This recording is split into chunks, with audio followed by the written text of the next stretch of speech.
গণভোট নিয়ে আলোচনা কি আসলে খুব কম হচ্ছে কিনা এটি একটি বোঝার জায়গা। দ্বিতীয়ত হচ্ছে গণভোট নিয়ে প্রচার প্রচারণার জায়গায় আমরা দেখছি সরকার একটা প্রচার প্রচারণা শুরু করেছে বিভিন্ন সরকারি দপ্তরে, অফিসে, আদালতে। সেটা নিয়ে বিবিসি প্রশ্ন তুলেছে যে অন্তর্বর্তী সরকারের ভূমিকা প্রশ্নবিদ্ধ কিনা, কিন্তু এই প্রশ্ন তোলার সুযোগ আপনারা রাজনীতিবিদরাই করে দিলেন কিনা? গণভোট নিয়ে প্রচার প্রচারণা আপনাদের অগ্রাধিকারে কেন নাই বেশিরভাগ রাজনৈতিক দলের? ধন্যবাদ আপনাকে। দেখুন, প্রথম কথা হচ্ছে যে গণভোটটি তো আসলে জুলাই সনদের উপরে, এবং জুলাই সনদ যেখান থেকে এসেছে সেটা হচ্ছে জুলাই অভ্যুত্থানকে কেন্দ্র করে যে আকাঙ্ক্ষা, সেই আকাঙ্ক্ষাগুলিকে একীভূত করার একটা উদ্দেশ্য নিয়ে জুলাই সনদ হওয়ার কথা ছিল। কিন্তু আমরা দেখেছি যে জুলাই সনদের সেই যে প্রক্রিয়া, ঐকমত্য কমিশন যতবার বসলো, সেই প্রক্রিয়ার মধ্যেই কিন্তু একটা বিভক্তি তৈরি হয়ে গিয়েছিল, এবং আমরা কিন্তু অনেক বিষয় ছিল যেখানে আসলে একমত হতে পারিনি। এবং আমরা বাসদ সহ বামপন্থী 5টি দল আমরা কিন্তু যখন মুক্তিযুদ্ধের মূলনীতির প্রশ্নটা চলে আসলো, যে সেখানে 4টা মূলনীতি, সেই মূলনীতি জুলাই সনদ বলছে যে তারা সংবিধানে সেই মূলনীতি রাখবে না, এটা রিপ্লেস করবে।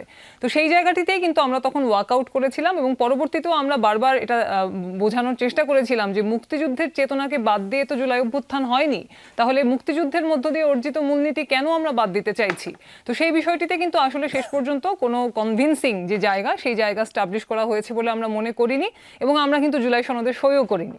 ফলে এখানে এখন যে গণভোটটি হচ্ছে, আমরা মনে করি যে এই গণভোটের মধ্য থেকে জাতিকে ঐক্যবদ্ধ করার বদলে একটা বিভক্ত করার সম্ভাবনা তৈরি হলো কিনা সেটা যেরকম ভাবা দরকার, আরেকটাও ভাবা দরকার যে আসলে গণভোট তো কোনো আইনি বাধ্যবাধকতা তৈরি করে না।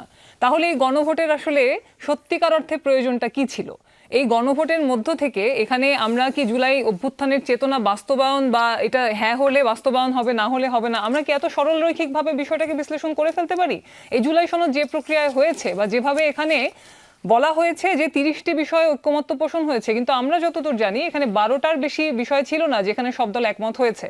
তাহলে কনসেনসাস তো তৈরি হয়নি, যে কনসেনসাস তৈরি করার উদ্দেশ্য ছিল। ফলে আমরা মনে করি যে গণভোটটি আসলে শুধুমাত্র একটা আনুষ্ঠানিকতা মাত্র, এবং সরকার যেভাবে এটার পক্ষে প্রচার করছে এটা আসলে এটাকে আরো প্রশ্নবিদ্ধ করছে।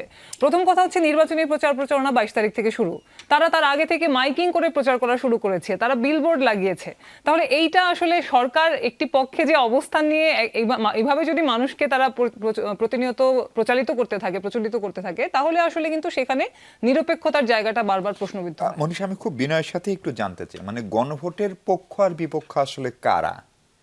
সরকার যদি, আপনি বললেন যে একটা পক্ষে অবস্থান নিচ্ছে, গণভোটের আসলে পক্ষের শক্তি কি আর বিপক্ষের শক্তি কি? প্রথমত আমাদের বুঝতে হবে যে গণভোটটা কি নিয়ে, মানে গণভোটটা কেন?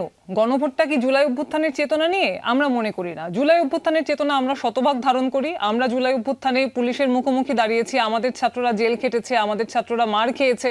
আমরা জুলাই অভ্যুত্থানকে একেবারে মানসিকভাবে শতভাগ ধারণ করেছি, সেই জন্যই তো আমরা রাস্তায় ছিলাম। কিন্তু যারা এই সনদটি প্রণয়নের প্রক্রিয়ার মধ্য থেকে জাতিকে বিভক্ত করার একটা জায়গা তৈরি করেছেন, ঐক্যমত্যের নামে অনৈক্য সৃষ্টি করেছেন, আমরা মনে করব যে গণভোটের মধ্য দিয়ে যদি আজকে জাতি একটা বিভক্ত জায়গায় চলে যায়, সেই দায় আসলে তাদেরই নিতে হবে। জি।